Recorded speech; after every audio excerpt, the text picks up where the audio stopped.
Hey everybody, what's going on? Of course, it's not Dawn that's here. Happy Tuesday, everyone. This is Adrion Porter, of course. I'm doing a little Dawn Facebook takeover, if you will, to celebrate her book launch, Heartbeat Leadership, and the guest of honor is coming very soon. But first, welcome everybody. My name is Adrion Porter, good friend of Dawn S. Kirk, and we're going to have some fun tonight because, again, this is a very great occasion, and I am going to be having a chit chat with Dawn S. Kirk about her latest book, Heartbeat Leadership.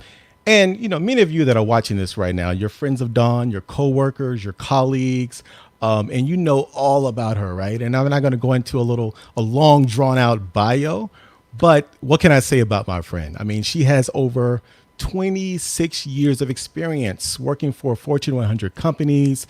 She's a Christian family woman, a leader, author, a new author of a new book, and she is all about heartbeat leadership, and you're going to find out more about that. But again, this is a celebration, what we call a book launch event, and you know, without further ado, I'm going to introduce my friend, the phenomenal heartbeat leader herself, the one and only Dawn S. Kirk. Hey! Hey! What's going on? Not much. Having a good time. Hey, you know what? I hear it in the background. You got a party going on over there. Yes, right? Just a small COVID conscious party. You're celebrating a little pamphlet you just launched today, a little flyer, right? Yeah. What is it? It's a book. It's a book. So it's this baby right here, right? I got my copy.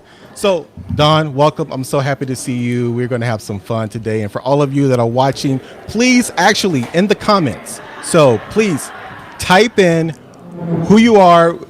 It'll show up who you are, but where are you watching this from? And if you're on Team Live or your Team Replay, because this will be available as a replay. We would love to see your comments. And actually, we can put some of them on the screen. We already have some comments right there from Benita. Benita, where are you from? Where are you watching this from? And so throughout our conversation, and Dawn and I talked about this, we're going to just unpack the book, right, Dawn? We're going to talk about you, the fabulous you, what led you to write this book. And I want to remind people, if you have specific questions for Dawn about her book, about the principles, definitely put them in the comments, and we actually will be able to answer them. Or Dawn should, because I didn't write the book. Dawn should be, I'm not taking that responsibility today. But make sure you put comments in, and we may not be able to get to them right at that moment, but you know, we may do that. So Dawn, I hear a lot of noise. I see the step and repeat in the back. Yes. What's going on? What's going on today? We have just a few people over just for a little celebration. Okay. And some refreshments. Okay. So yes. Oh, it's great. It's great. That's great. All right. So can everyone hear me okay? Can everyone hear Dawn? We want to make sure that, you know, we're doing this live. This is not a recording. This is live. So please let us know. We want to make sure you get a great experience. And so we have, let me see, who else do we have? We have Teresa. Hey, Teresa. All right. There's Detroit. Maryland. Oh, we got Detroit in the house, right? Detroit in the house. I got some Detroit people here in my house too. Oh wow. Okay. Let's see. Who else do we have? We're gonna put you on the screen.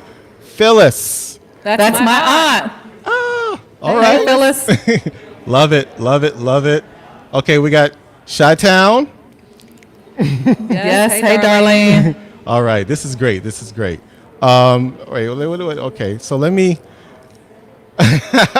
Thank you. Love it. All right. So Dawn, today's a special day. Yes. Let's first just let's get this question out the way, because this is probably one of the most important questions, and then we'll unpack the rest of the book. Okay. What led you to write Heartbeat Leadership at this time? Because I know you've written articles before, you've written other books, but what was it about this idea of these pulses of the principles and the method of heartbeat leadership? Like, what made you write this book right now? So a couple of things. I have a huge passion for leadership. And I'm sorry, I'm trying to adjust these headphones. That's all right. It's all good. We're live. So I started the book last year. Okay. And, once COVID had hit, we said, well, because we can't do it naturally, we decided to wait. Okay. We kept having conversations, Okay. and based on what was going on, I'm getting a revert. Yeah, you get a revert? Okay. Yes. That's okay. Why don't we, for people that's watching, are you hearing like an echo or anything from both of us or just from Don, so we can make sure you get the best? Put it in the comments. Can you hear? I can hear you. All right. Okay. That's a little better. Okay. So it's no secret. There's a lot of things going on. Okay. COVID, social injustice, political. Okay. And it just pains me to see how leadership is being misconstrued and misused. Okay. So I really want to get the message out. Okay, get the message out. Now, also, and just I'm seeing some comments too. So we're going to make sure we can, because you got a party going on and you got your mic there. I think there may be a little echo from you. So we may want to see if you can go in and do that echo cancellation. It may sound a little different, but just let me know how that works. And we're gonna make sure we get the best quality. But just as Don mentioned, there's a lot going on. I mean, all of us are watching this right now from home, or you may be out and about. You're in front of your screens, and I'm sure that this experience you're experiencing this throughout the day all the time because many of us are working remotely. And as Don mentioned, we've gone through a lot right now with COVID, with social unrest. And I agree with you. What you said is that this book is really great and needed at this moment, right? Yes. Okay. Let's see how you sound now. Is it making any changes? Testing 1, 2, 2, 3. Testing 1, 2, 3. Is there still a lot of echo? It's okay. We're going to work with it. We're going to work with it. Yes. So that just means that the words that you're going to say are so meaningful and awesome that we may just have to hear it twice. We're going to roll through this. This is a celebration. Yes. So you talked about, Don, the social unrest, COVID, and just a thirst for different leadership. So how long did it take for you to come up with the framework and the method and the idea? Was this something you thought about over the course of years, over the course of your years of professional experience, and it just really manifests itself in this book recently, or have you been working on this particular book for a while?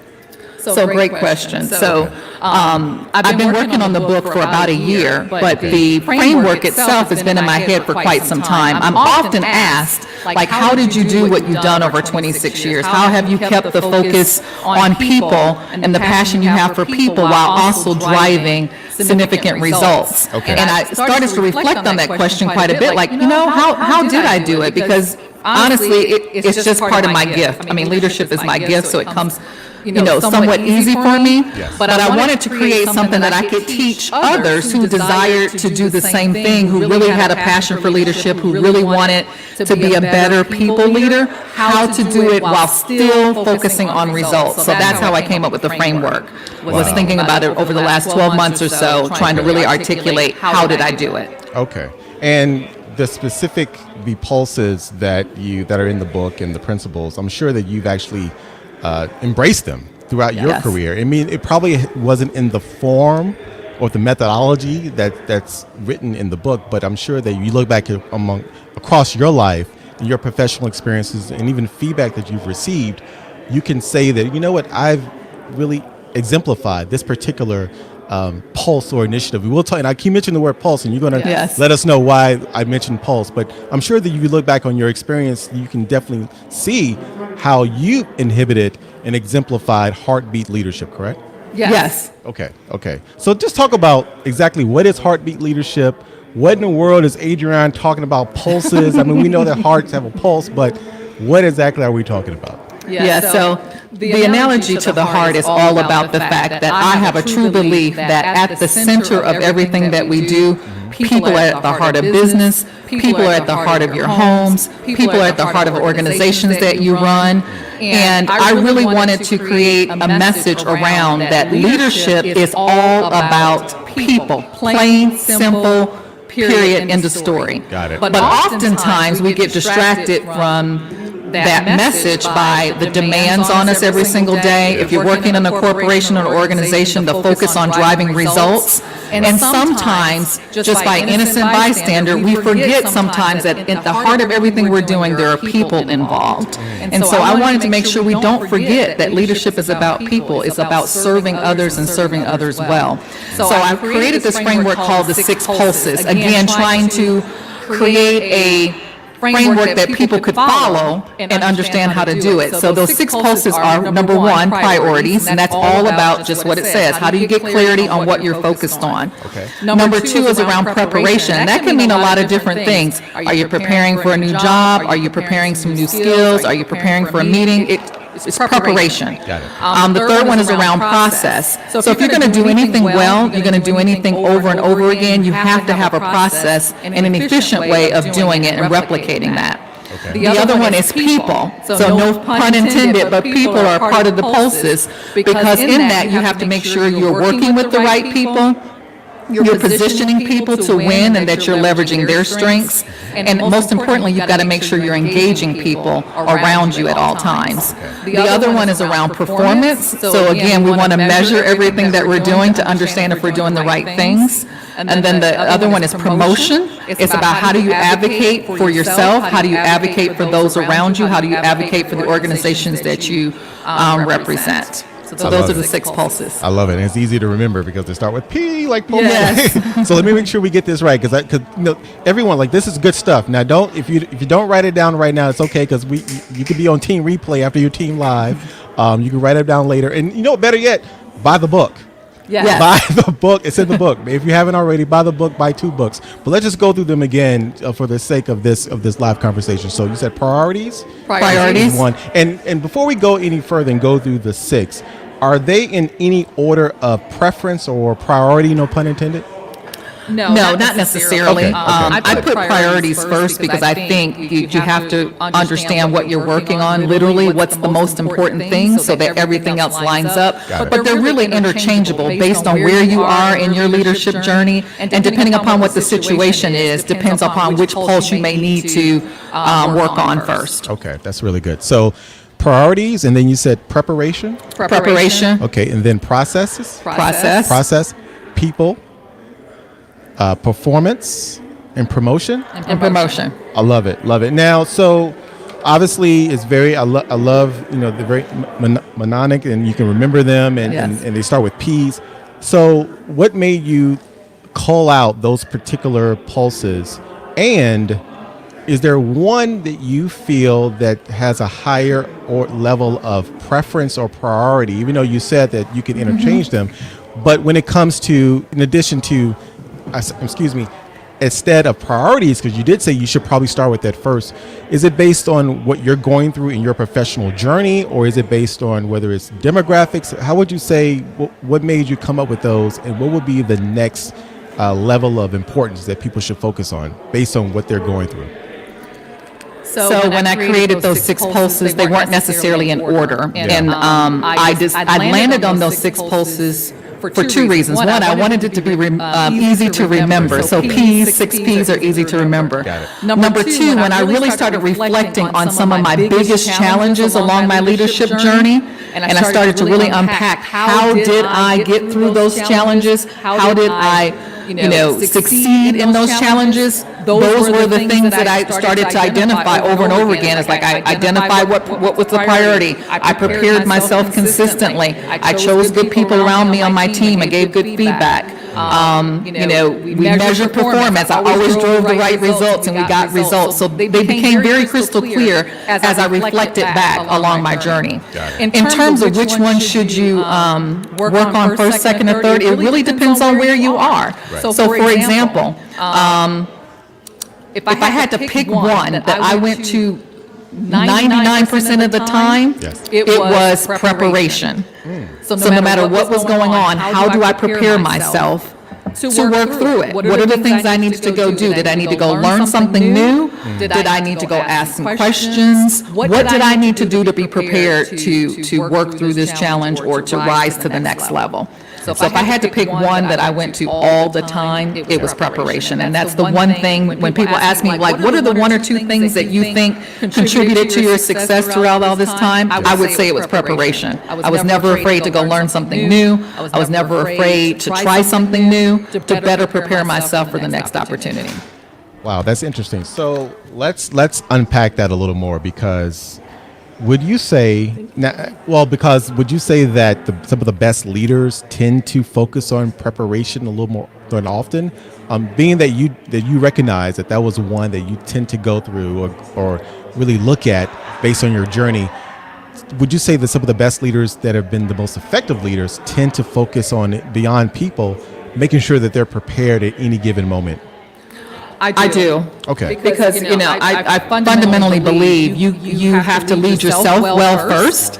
And if you're not prepared, then you surely can't lead effectively, not at least consistently, others if you're not prepared to do so. You can only lead people as far as that you've been, or maybe as far as your own experience. Okay. So to take people further means you also have to continue to grow, and a big part of growth is preparation. It is. Yes, I totally agree. So we're going to dive more in the book. And for those of you, if you have questions, please put it in the comments.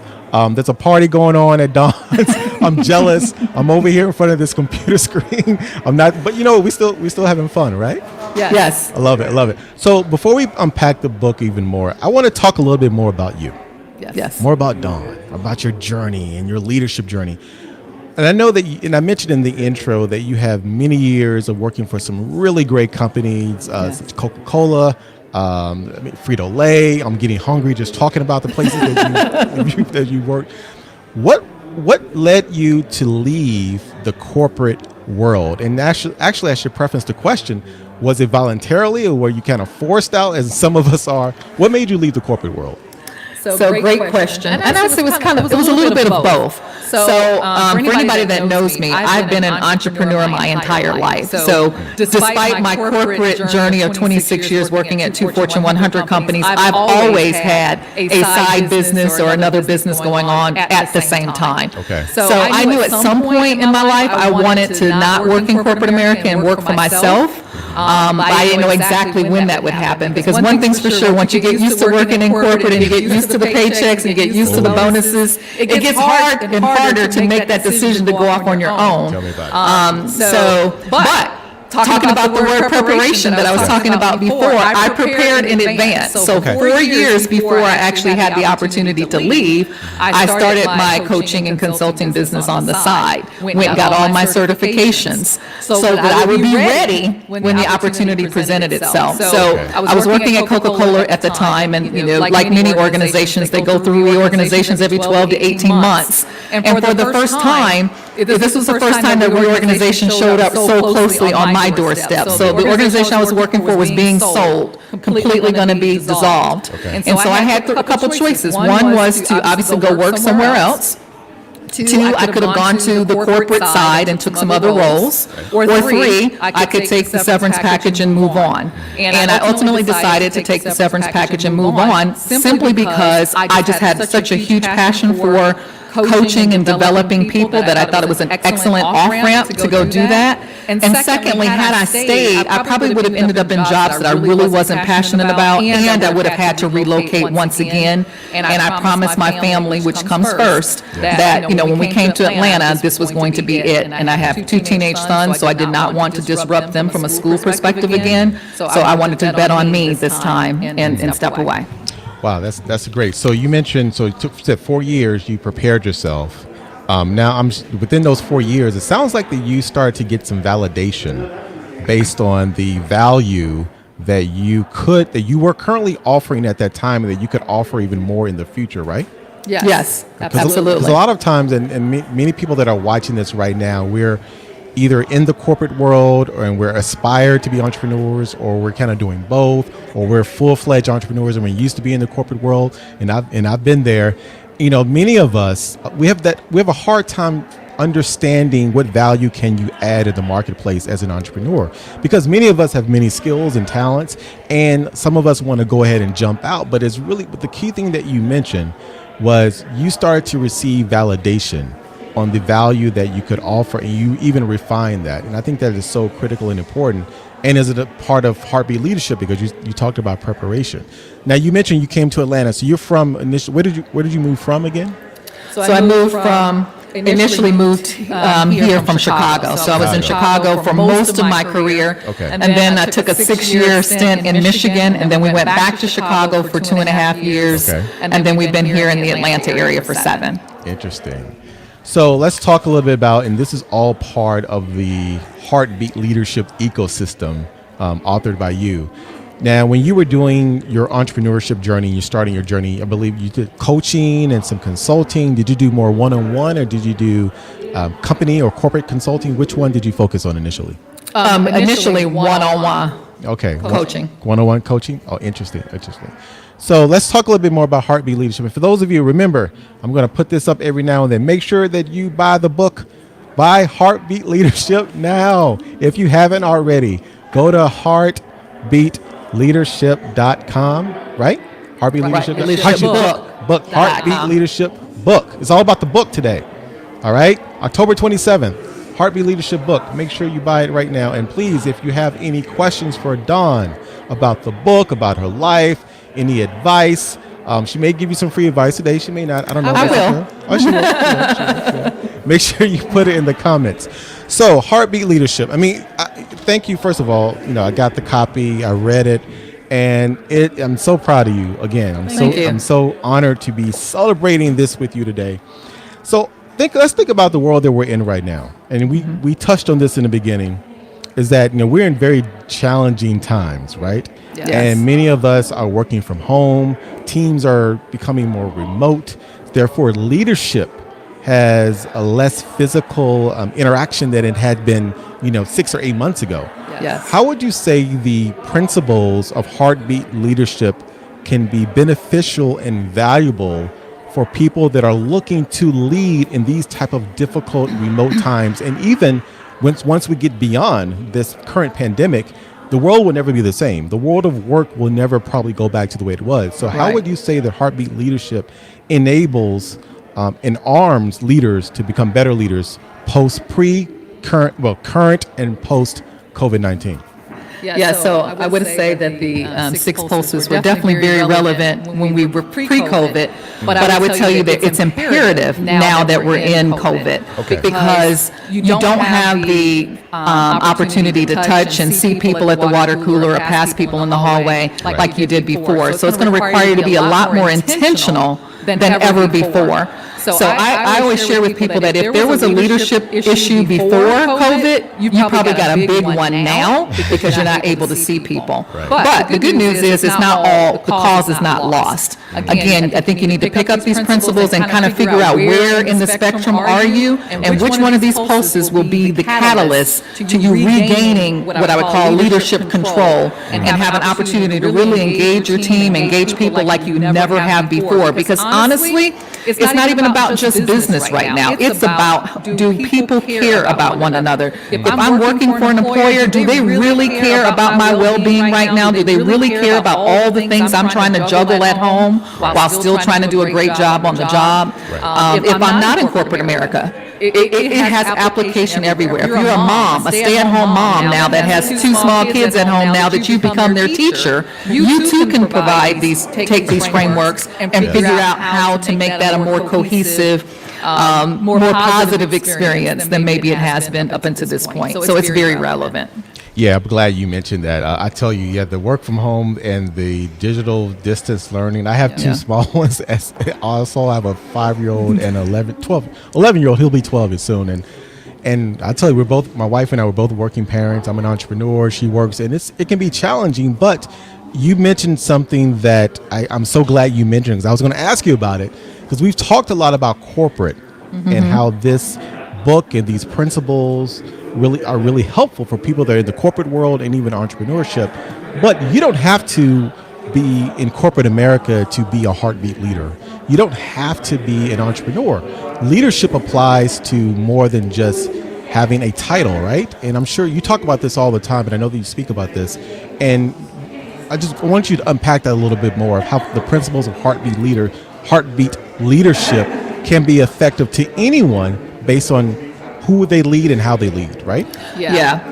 So I generally start the conversation with a common definition of leadership, right? Because typically when people hear the word leadership, they think of, oh, I'm not a leader because I don't have a team. I'm not a leader because I'm not in corporate America. I've never worked outside the home, so I'm not a leader. So I want you guys to have a new definition for leadership. Leadership is nothing more, and it's not my definition. I'm a huge John Maxwell fan, and John Maxwell says that leadership is influence, nothing more, nothing less. So if you desire to influence whatever space that is, if you want to influence in your home more, if you want to influence in your church more, then Heartbeat Leadership is absolutely applicable to you. And the way that I've subtitled the book, which is Empower Yourself, is number one. Because the highest form of leadership, again, another John Maxwell-ism, is self-leadership. And again, you can't take others or influence others when you can't lead yourself well. So I want you to walk away with that's the definition of leadership. So if you desire to have more leadership wherever you are, stay-at-home mom, corporate executive, entrepreneur, mother, sister, whatever, you can apply these principles and move forward to gain greater influence in your space. Love it, love it. I just put up on the screen, see that? Leadership means influence. That's what leadership means. It means influence. Nothing more, nothing less. Love that.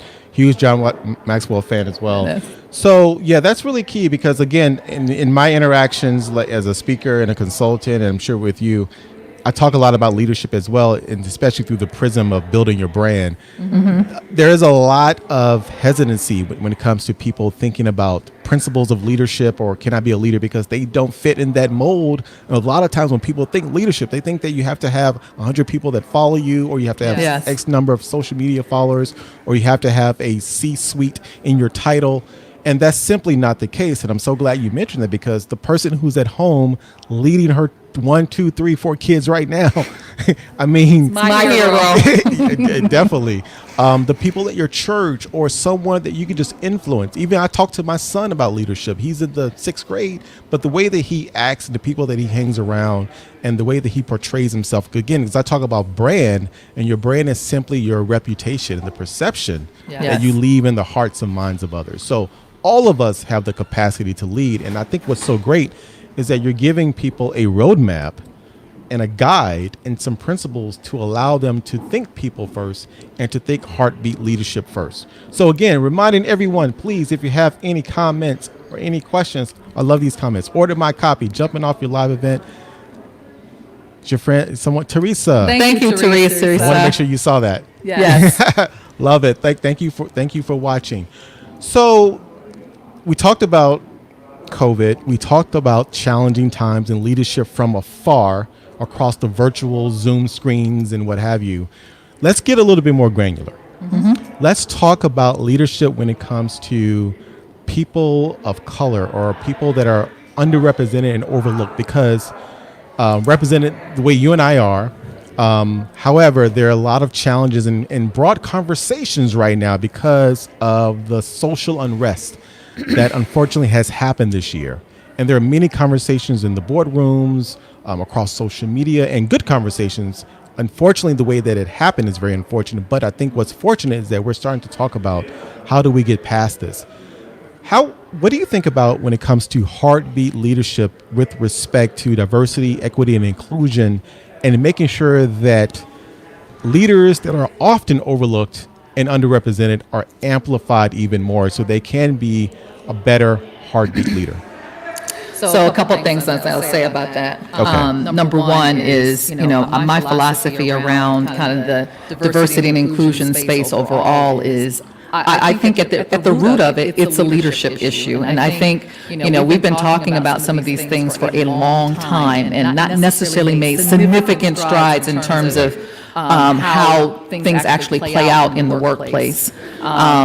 So I think, at the end of the day, if we have leaders that are truly value people, because that's what a heartbeat leader is. A heartbeat leader values people, period. End of the story. It doesn't matter what they look like, what background they're from. They value people, period. And I think until we get to a point where, we hold people accountable for valuing people, if you're going to have a title of leadership, it's going to be a long road. But the good news is, I think there's enough awareness around it now, and that there's more conversations happening than ever before, that we have an opportunity. And for those of us that have the heartbeat leadership philosophy to begin with, that we have to be courageous in having those tough conversations and challenging the status quo to make a difference wherever we may sit in these organizations, and not just sit back and watch it continue to happen. And it's good business, and it's just the right thing to do at the end of the day. Love it, love it, love it, love it. So yeah, I'm so glad, and that was such an important point. And I wanted to bring you in closer to the screen. For those of you that are watching, may have noticed a little thing that we're playing around with. But I wanted to make sure that I emphasize those words and you speaking those words, because again, many of us right now, we're having those conversations, and I think more now than ever before, there's an opportunity to really project and amplify and illuminate the power of leadership when it comes to people that are often underrepresented but are very powerful, because we have different perspectives, because we have different experiences, because we can add different flavor to the conversation and push companies and movements forward. And I strongly believe that when we, as people of color, or no matter if you feel underrepresented, or even women, which I want to talk to you about even more, if we identify and embrace and adhere to those 6 pulses, then I think the entire world of work will be better. And I'm so glad that you brought that up. So speaking of diversity and inclusion, can I add one please, thing? Definitely, please. I do want to say that the pulses are personal to me, as well as a woman of color in particular. Got it. Because there's so many things that we don't control, right? We do not control how other people choose to behave. We do not control how other people choose to treat us. However, what we do have control over is how we choose to respond.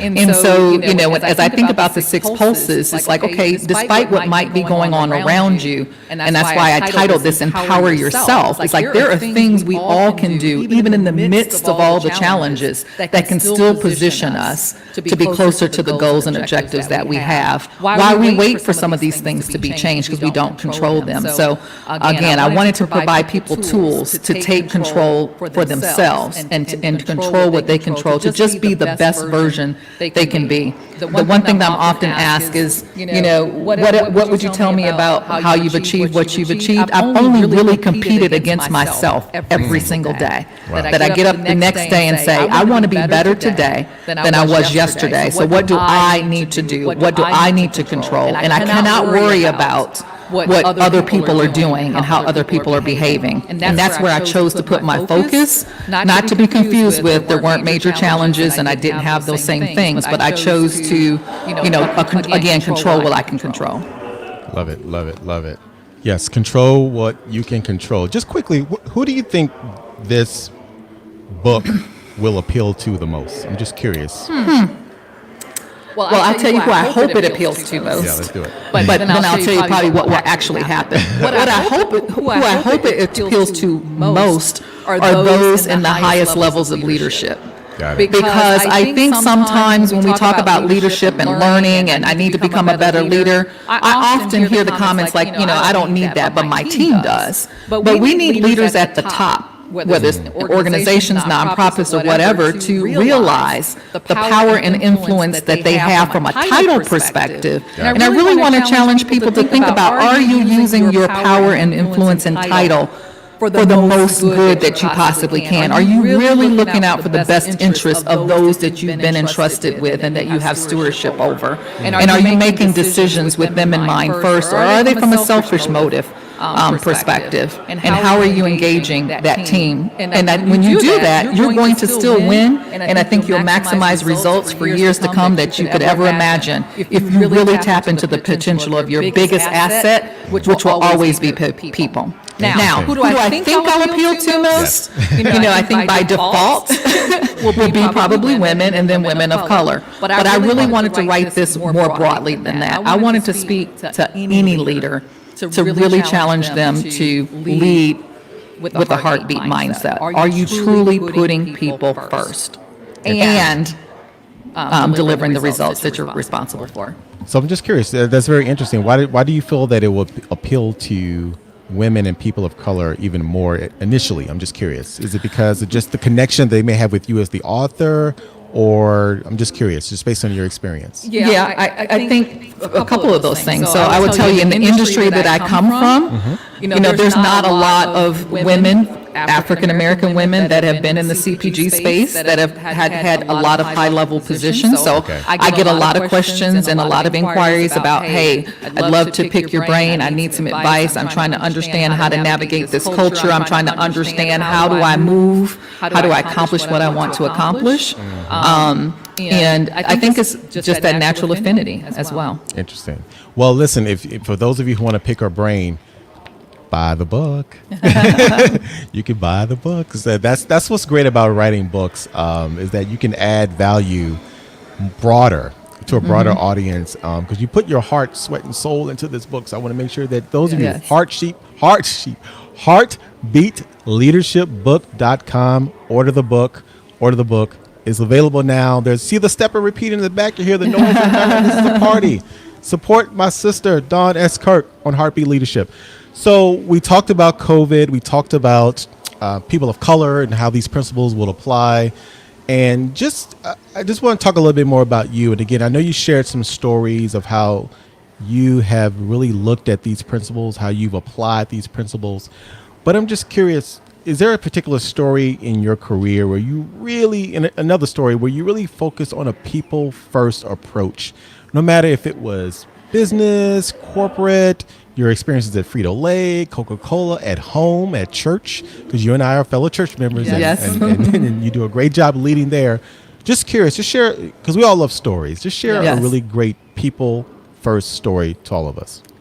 So the one that really stands out the most, and probably was the most challenging of my entire career, was my transition from Frito-Lay to Coca-Cola.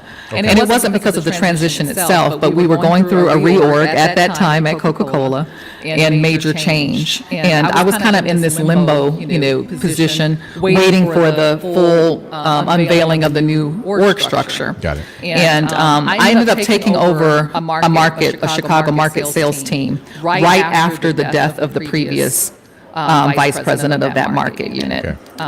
So, not to mention, there was tremendous change going on, new organization, just lost a very dear colleague that had been in that marketplace for a long time.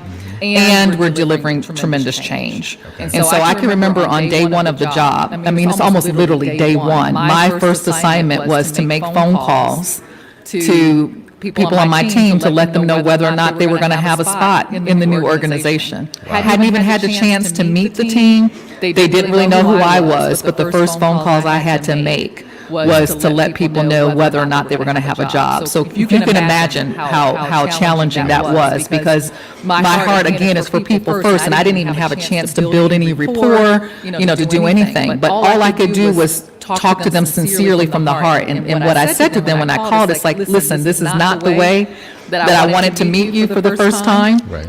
And I sincerely, apologize that I have to deliver this kind of news. But I just spoke from the heart, and I was just real about, the situation, and empathize with the folks I had to talk to on the other line. I couldn't even go meet them, in person. So that entire, 3 to 4 month time frame was all about me engaging, connecting, and having conversations with people first, even though we had a major transition and transformation of an organization that we were doing. And that's where I really learned and really got to unpack the principles that are in this book, because I had to keep all of those things in mind in order to move through that challenge.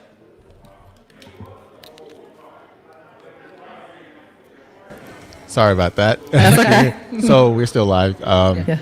So that's a very interesting story, and I'm sure that many people, and I thought about this as you were telling that story, maybe new leaders or new managers, or maybe in a different or new position where they have to lead others, or let's say they're new in their entry level and they have to work around people. And I want to bring this point closer, because sometimes many of us have a level of hesitancy when it comes to thinking people first, or interacting, or creating rapport, because either we haven't been in that position before, What would you recommend, Don, for people that are challenged with thinking about the needs and the wants and the values of others, and how to get over that hump of, well, I'm not really a people person, and it may not be a bad thing. I'm just more of an introvert, which introvert is really about where you get your energy from. But people may think, well, I'm not really a people person, but now I'm in this position that's going to propel me for better success.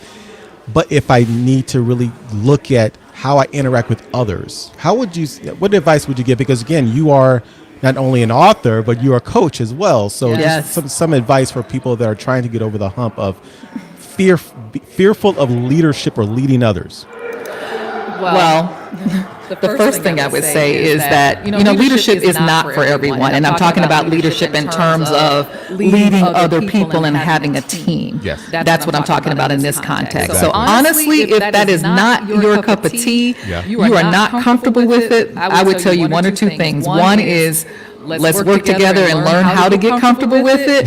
Or two, leadership may not be for you, because leadership, again, is about people. It's not about the title. It's not about how big a business you're running. It's about people. Your number one job as a leader is to develop other people. And if you don't like that, then leadership is probably not what you should do. And I'm just going to be plain and simple about that one. But if you truly want to learn to be a better leader, I truly believe you can learn the skills to be a better leader, but you're going to have to be very intentional, and you might have to work a little harder at it. And that's why, again, when I do these 6 pulses, I make it very practical, because you need a system, you need a process to kind of do that and insert it into what you're used to doing.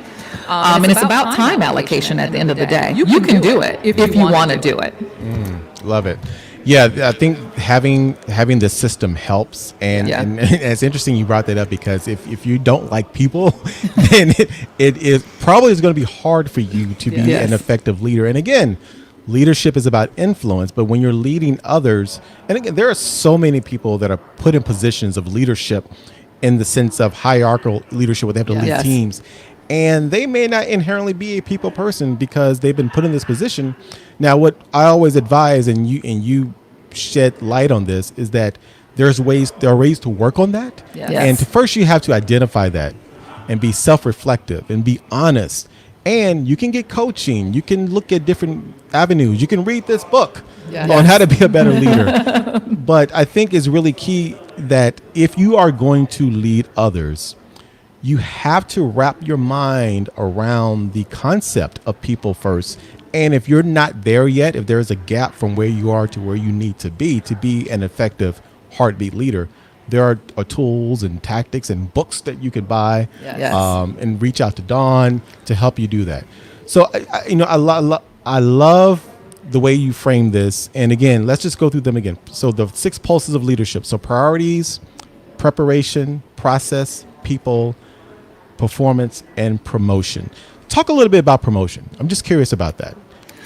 So promotion is kind of twofold, right? So there's this fine line between, promoting yourself and taking assertive steps to make sure that people know about the work that you're doing and what your aspirations are and what you'd like to do next. Okay. And then there's this element that if you have others around you, how do you promote them? How do you make sure they get the right visibility and they get the right exposure in your organizations as well? So that's what really promotion's all about. It's not necessarily the fundamental, I'm moving from this level to this level, although that can happen as I talk about promotion, but it's really about, promoting your brand and making sure others know about the work that you're doing and the aspirations that you have. Right. And leadership is a big part of making sure that message is carried on behalf of your team members. I love what you said. And sharing the credit. And sharing the credit. Well, and let me say this too. Yes. Sharing the credit, but also taking the ownership when things aren't going well, right? So you have to be on both sides of the coin. So you get the credit when things are great, and unfortunately you get the blame when things are not. And as a leader, that's what you sign up for, and you have to take ownership for both the good and the bad. Oh my God, I definitely know that, and I've been there And I've been good at it and I've been horrible at it in the past. I'll be honest with you. But those are life lessons that you learn from and you grow from. But I'm so glad you brought that up, because too many of us as leaders, we like the shine, we like the glory, we like the fanfare when things are going well. But success only happens when there's failures. And when failures happen, you have to embrace that as well. And I think people that follow you as a leader would be more respectful of you when you acknowledge those failures and learn from them as well. Right. A little personal question for you when it comes to Heartbeat leadership. So I'm curious, if you looked across your life and looked, based on your experiences, is there someone that you have worked with or observed that you can say that they've been a great leader and have embraced these principles of Heartbeat leadership? Is there someone that you can just come top of mind and say, oh my God, I've learned so much from her or him, and they exemplify true Heartbeat leadership? I have two. Oh, let's do it. Two or three. I'm not going to name them. That's okay. You can give examples. But literally, I have two or three for sure that I've learned a tremendous amount from. Okay. And I've, fortunately or unfortunately, I've learned just as much from the ones that I didn't see Heartbeat leadership from. Oh, interesting. But yes. And now, the ones that you did not see Heartbeat leadership from, did that allow you to help you come up with this model? Because you saw the gaps and you saw what didn't work, and did that allow you to kind of say, okay, I definitely see where this person did not think people first, and so I think there's a need for this type of process? Did that help you come up with this? Absolutely. Not so much the process, but my experience, the things that I experienced along my leadership journey. Okay. Formed a lot of what I've become as a leader myself. So I wanted to find ways to navigate through that, and then I wanted to teach others how to navigate it too, because the bottom line is, nobody's perfect, right? And things are going to happen, but how do you respond to it? How do you still come out on the positive side when those situations happen? So I had two choices. I could have been bitter and angry and chose to demonstrate those same behaviors to get ahead, or I could be the change I wanted to see, and I just chose to be the change I wanted to see, and then teach others to do the same. I love that Gandhi quote. Be the change you wish to seek in the world. I always use that. And I'm so glad you brought that up.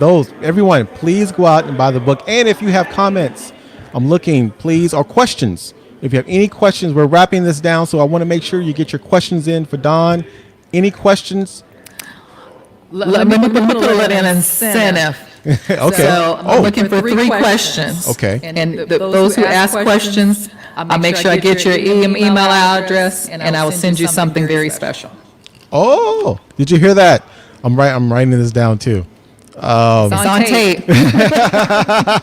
If you had questions, I'm looking for them.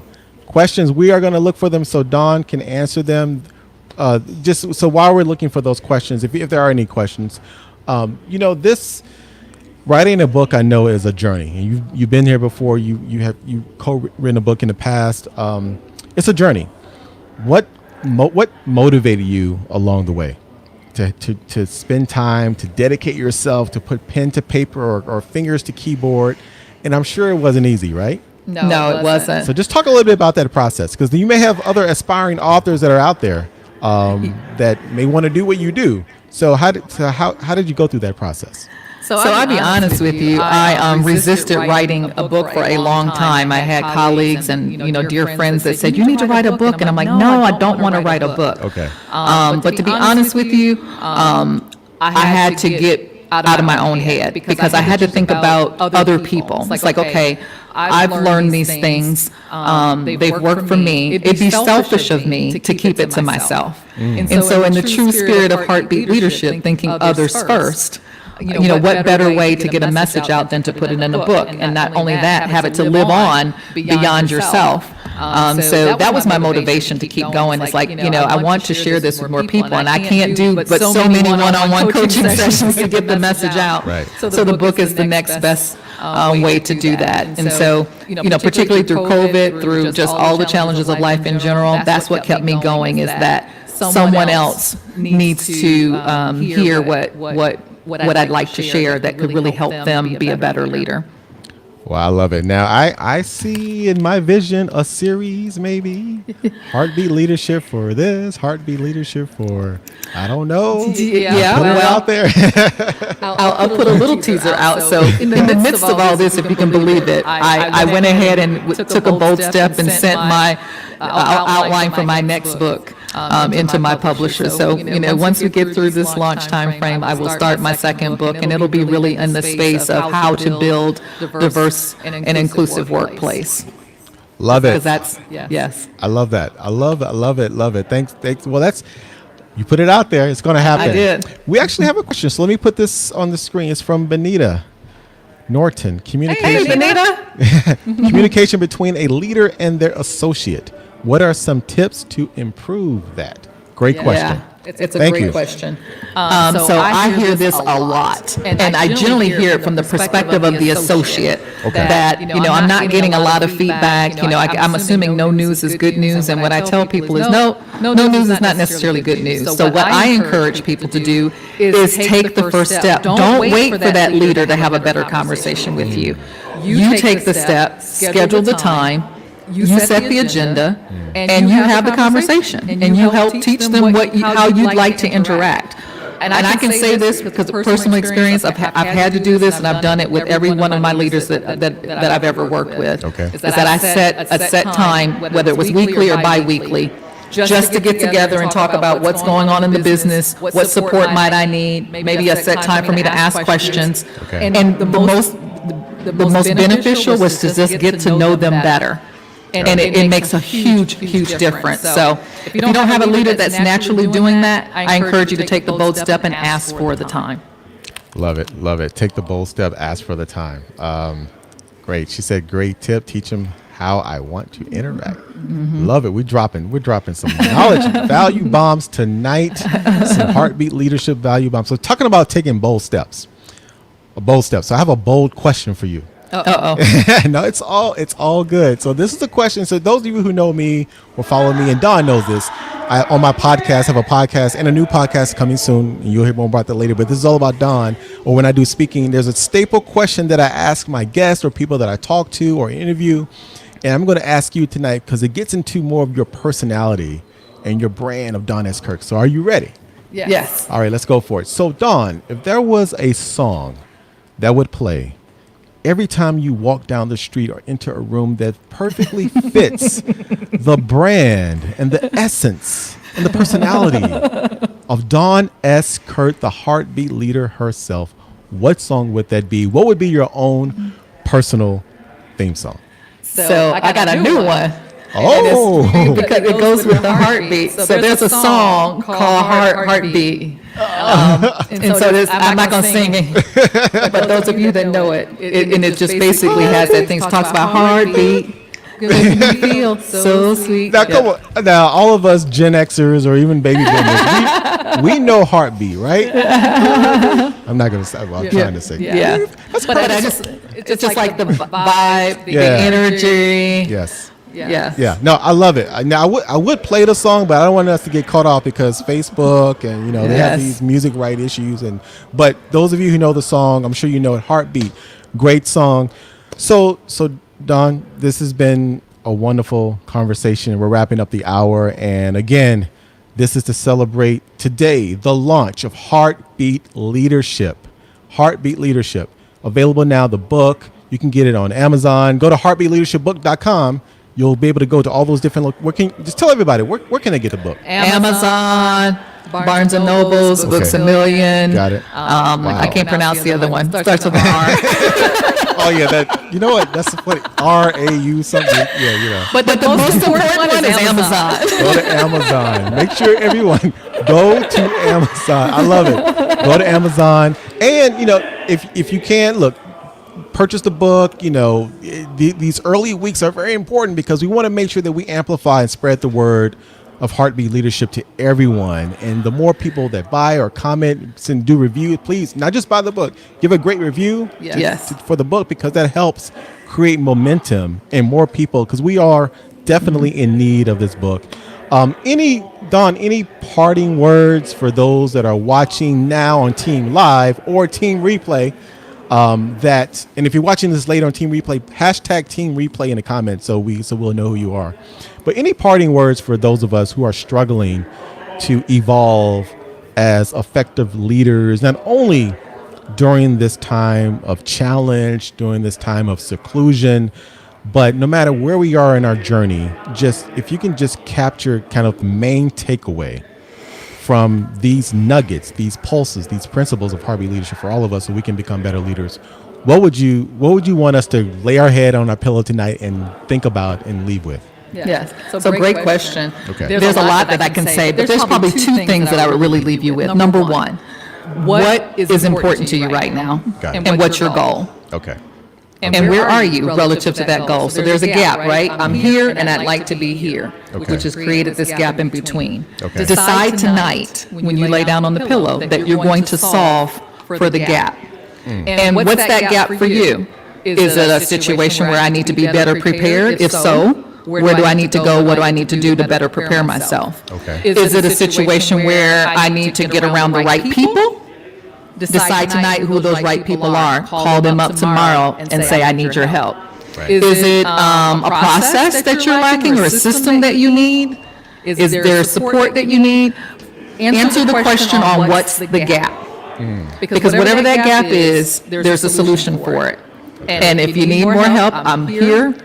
Feel free to reach out to me for a free consultation. It doesn't cost you a thing, and we can get on the right track because you can do it. I love that. I love that. Reach out. So how can they reach out to you? Are there any ways people can reach out to you specifically? Just go to, we're keeping it simple, just go to heartbeatleadershipbook.com, and if you go down to the bottom, there's a contact form. Just put your information in there. You can leave me a little message about what you'd like to talk to, and we'll schedule a 30-minute consultation from there, and we'll just chit-chat. Love it. Just chit-chat. That is so great. Kim Pike said, love the conversation and advice about leadership. Love that. Everyone, please go to Heartbeat Leadership Book. Follow Dawn. If you're not following her right now, follow her on LinkedIn. Follow her on Facebook. Connect with her. Send her an email. A pigeon. The bat signal. Just reach out to Dawn. I've known Dawn for quite a few years, primarily from church. Go Eagles Nest, go ENC. Soar like an eagle, fly like an eagle. But I've known her professionally, personally, and I can attest that the words that she put to paper and the words that she spoke tonight are so valuable. And for all of us, no matter what journey that you are in and that you're going through or what road that you're traveling, this book and the principles, even beyond the book, just interacting with her will bring fruits to your professional journey and your personal life. So thank you. I'm so honored to celebrate with you. Heartbeat Leaders. We should make this a national holiday. October 27th, Heartbeat Leadership Day, right? I like that. Take time off. We just got to get it signed into law. We'll see what happens in a couple of weeks. But it's good. We're going to make it a national holiday. It's Heartbeat Leadership Day. Thank you all. Any final words, Dawn, for everybody? I just want to say thank you guys so much for all of the text messages, the emails, the phone calls, and I appreciate you taking time out of your busy schedules this evening to celebrate with me and to join. This is, for anybody that knows me, this is so much out of my comfort zone, but in order to grow, you got to step out of your comfort zone. So I appreciate you guys just jumping on and supporting, and look forward to continuing the conversation and have you join my Heartbeat Leadership Challenge, which will be forthcoming. The Heartbeat Leadership Challenge. I love it. Well, that is it. I'm done with the Don S. Kirk takeover. But great conversation. Thank you, Adrian, for being a great host. And for doing a great job. I appreciate it. No, you made it easy for me, but I'm honored. Everyone, please get the book. Enjoy the rest of your evening. Dawn, enjoy the rest of your party. Got a party going on over there with the party people. Hey. Everyone, buy the book. Tell everyone else, and everyone that is watching, you be a better heartbeat leader so others can be a better heartbeat leader, all right? Good night. We're signing off, and we are out. Drop the mic. We are